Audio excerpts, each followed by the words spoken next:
Hi guys, and welcome to SnipBit, the podcast to show that you can be successful in your chosen field, whatever your background or start in life. And today I'm hugely honoured to have an Olympian in Bianca Walkden in the house, triple world champion in Taekwondo, and the first competitor to win all 4 Grand Prix events in her division in a single season. Bianca, thank you so much for coming and joining SnipBit. Oh no, thank you for having me. It's a pleasure to be here. Thank you. So, Bianca, do you think your background and upbringing were a factor in what you've achieved? 100% for my case, definitely. I think I didn't really realise it until I was older, the impact it had on my mental side of it, really, and the character that I became. I definitely give hands down credit to my mum and dad. I think they made me naturally who I am today without me even thinking it, like a personality. And I think it did bring it out to me. So my family are quite always positive all the time, very optimistic. And we didn't really have much as well when we were younger. I was younger, but they always taught us secretly to graft and be independent of what we want and just go after our dreams. So today I look back thinking it was all because they helped me do that. So I didn't really realise it until now. You ask questions and look back in the past. So yeah. I think it's amazing, isn't it? Is to have that growth mindset and to have it from such an early age and have parents who so inspired you. Yeah, definitely. Even little ways now. So let's say we're in a family, we're all in the house together, and the grandkids on below, the way they are with them, and they'll make them do press ups or make them do a jump that they wouldn't want to do, and they just push them and persevere them to go for what they want. And I think that naturally shows that it comes from the start when you're a kid to have that no fear to jump or to go after what you want. And it's really impressive if you actually look at it and you really focus on the mindset. Brilliant. So what was your biggest challenge and how did you overcome it? I think the biggest challenge I've ever had was definitely my injuries. I had 2 ACL reconstructions on my knees. Yeah, I have left and right, so I have both scars to match. But yeah, the first one I did it just in 2011, where it was the selection process for the London 2012 games, and I just snapped my leg, and there was 3 of us up for the whole run, and I remember missing out on it, and it was just the most devastating thing. And I thought, if it wasn't for this injury, I'd be okay. And what am I going to do now? I've missed this biggest chance of our life opportunity. And I think then I wasn't mentally strong in thinking about just focusing on what I wanted to do, and I was quite more emotional.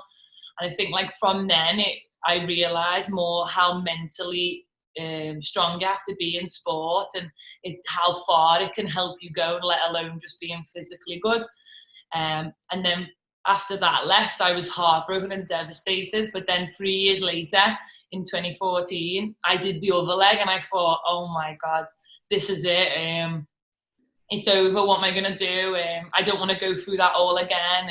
But actually from that moment, from the second one, and me starting to rebuild, I think then I became mentally strong, and my mindset changed, a completely different person. And since then, it's made me a different fighter I am today. And I think if I never went through any of that hardness or challenge I had through my rehab and prehab, I wouldn't be the character and fighter I am right now. Sometimes adversity, I think, strengthens you in a way that everything being easy doesn't. Isn't that right? Yeah, that line that people say, whatever doesn't kill you makes you stronger, is 100% true. It's going to be hard at the time, and if you just persevere through it and do step by step, honestly, you come out a different person. 100%. So obviously you've been hugely successful so far in your career. So was there a point that you knew that you were going to be successful? There was never a specific point, but like I said, I've always wanted I've always wanted to be something, like like my mum and dad said, if you want to do something, just do what you want. I actually didn't know, like Taekwondo was in the Olympics when I first started. I didn't really I wasn't like a big follower of it and everything. Like, I didn't watch it when I was dead young or anything. It was more, I was just into sport.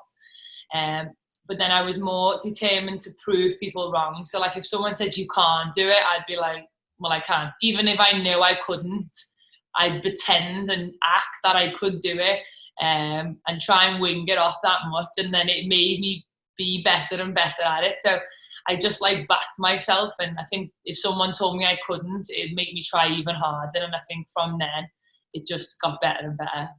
Brilliant. So obviously you've talked about your parents being a real driving force. Has there been anybody else who's been driving behind your success?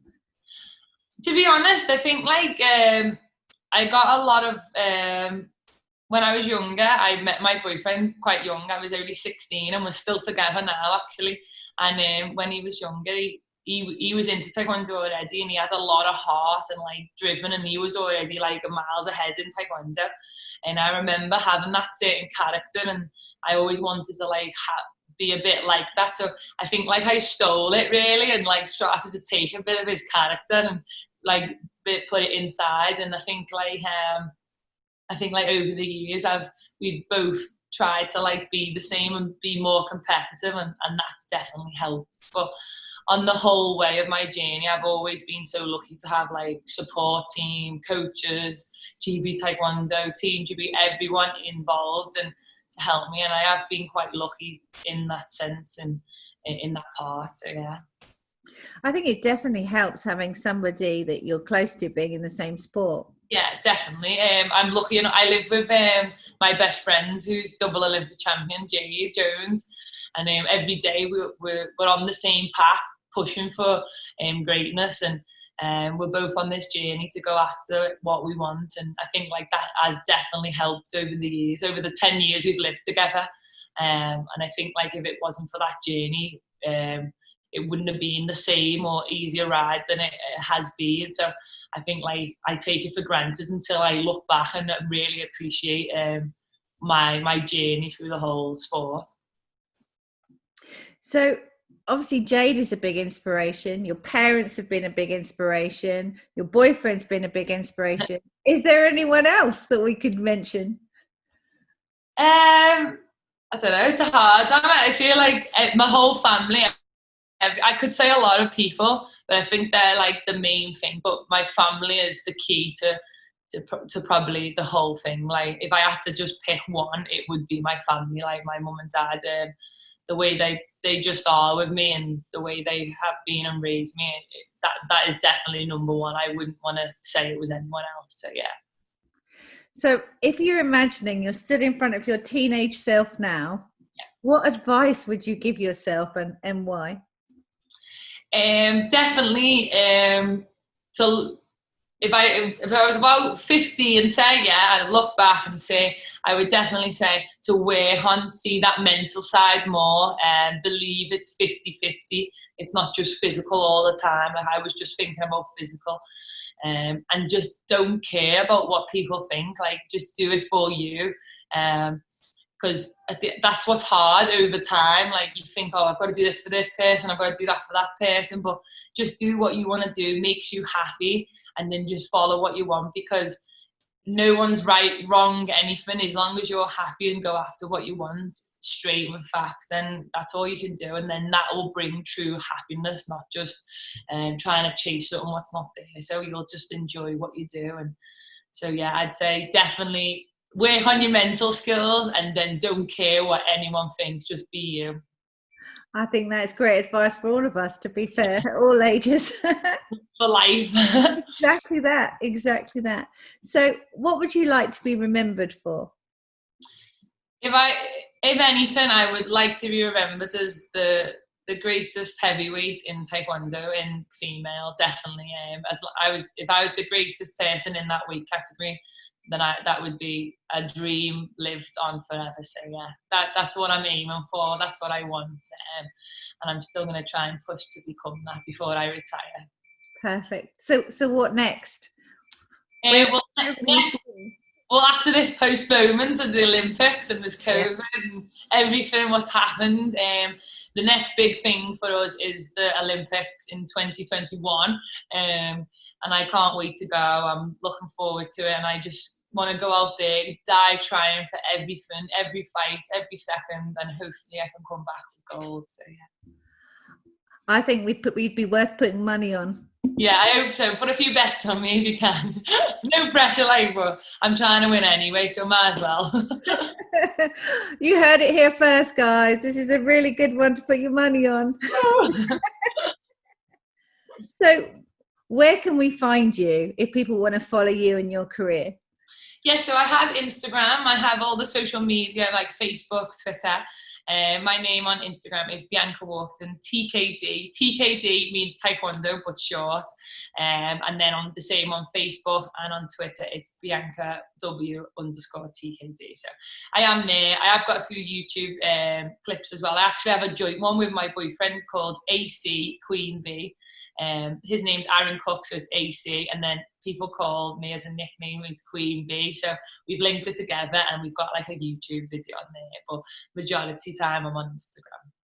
Perfect. Well, I'm definitely going to be finding you and stalking you on there then. Thank you. I'll give you a few likes. Lovely. Bianca, thank you. It's been an absolute pleasure. I really appreciate your time today. Oh, thank you. Thank you for having me, and it was a pleasure being on.